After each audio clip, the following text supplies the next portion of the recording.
So, here we are, the third series of the ESL Euroseries semi-final between Acer and mYi. It's going to go down on Polar Night. It's a Zerg versus a Protoss, and spawning in the north as the red Zerg player representing Team Acer, none other than mYi. And his opponent to the south, the blue Protoss player from mYi. It is Stardust. Now, as I briefly recapped before the game started, the series between mYi and Acer is currently tied 1-1 out of a best of 5. So that means we will get all 5 games tonight, which is awesome. And the way we got to this point was that in the first series, we were privileged enough to see Scarlet go up against Dana in a ZVZ. Scarlet was looking on form. She's arguably one of the best foreign players in the world, and really did demonstrate that with the 2-0 victory, giving Acer an early lead. Immediately after that series, JackG took on Paranoid. JackG, a former GSL champion, one of the strongest players on mYi, and as a result, was able to level it up. He 2-0'd up against Paranoid, and yeah, gave mYi their first point, guaranteeing we get all 5 series tonight. Now we're here, Stardust versus mYi. This is, for me, so far this evening, the hardest series to try and predict. And the reason for that is both of them have countless accomplishments within StarCraft, can play exceptionally well, and can definitely lead to some surprises. I took on a bit of help from a Ligulac just to get a little bit of stats on these two. Apparently Stardust is slightly favoured, 62% chance to win this game, although Ligulac seems quite confident that it could be a 2-1, and I wouldn't be surprised to see that. Stardust is known for having some very strong 2-base plays.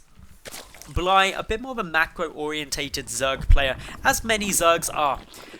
But for the moment, just seeing very normal stuff out of both of them. Stardust has opened with a gateway first and also goes up into 3 probes in each gas, so now I'm keeping a real close eye on any tech that could be coming out. Whether he was going for some form of proxy would have been a possibility if we'd already had this probe out on the map, and since there was a pylon down, I'm not expecting that. We do though have an Overlord coming through. This Overlord will see the brief pause of those probes, and therefore is going to be aware that, okay, there's 3 probes in each gas. That means some kind of tech's coming down, but mYi is unable to see the fact that a Stargate has been thrown down from Stardust. So Stardust going now for that 1-base play, or that 1-base opening. He will expand most likely off the back of this, but he's certainly going to be putting on some early pressure. Potentially an Oracle. He does a lot of great stuff with those.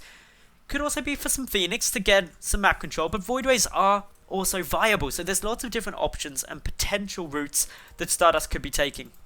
Note that mYi is sending his Overlords pretty much everywhere at the moment, just keeping a solid check. He's also running around any which way with his Lings. Just as I did, he suspected the possibility of a proxy Stargate.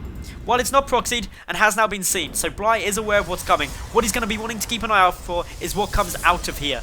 For the moment, it's not producing anything, but he's sitting just out of range and is going to see that an Oracle is on its way. That is a very, very important scout, because straight away now, mYi can start reacting to that. He should be able to minimize, if not eradicate, any damage that Oracle is going to be able to do.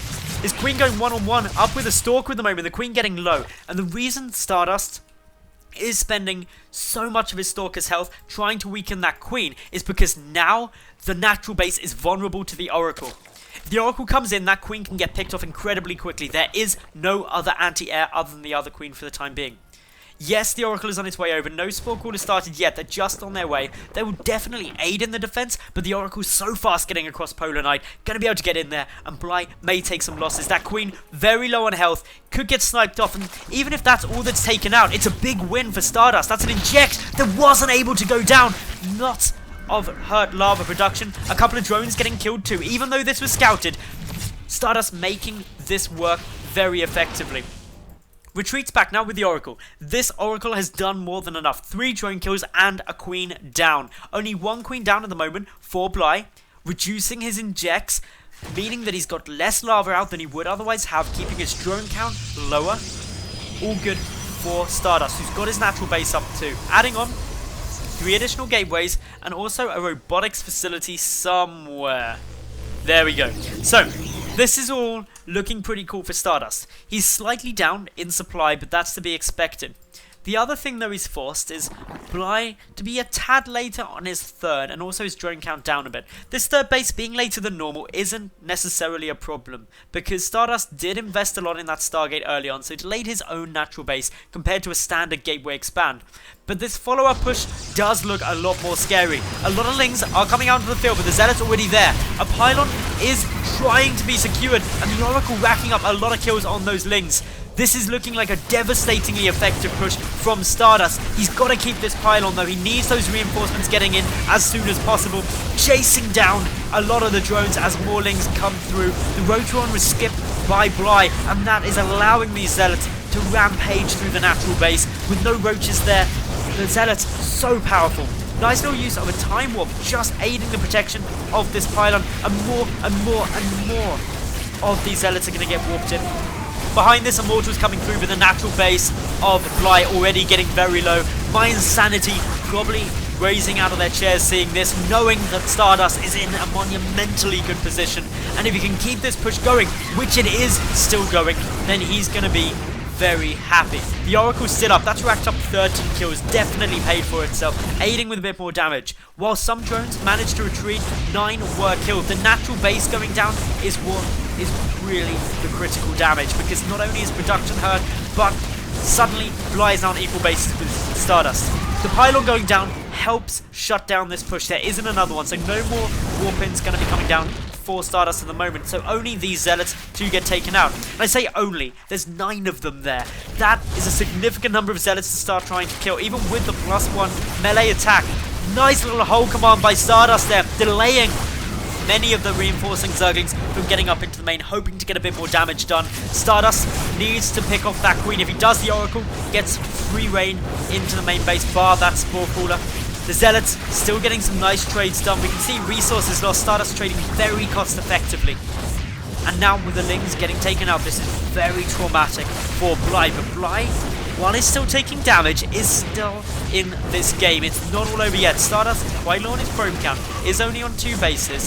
His robotics play, while it's finishing up now, is quite late. The Hydrogen is also out for mYi. So mYi's got some decent tech, but he's still getting chipped away at. He needs to deal with these 3 remaining Zealots, the Oracle and the Mothership Core. If they go down, he's going to be a lot more happy. The Oracle going to try and help in with this too. The 2 queens working away at the Mothership Core. Unfortunately, it's not going to be enough. Both queens going to go down, and that leaves mYi with no queens. And with that lack of production, GG is called, and Stardust takes game number 1 of this best of 3.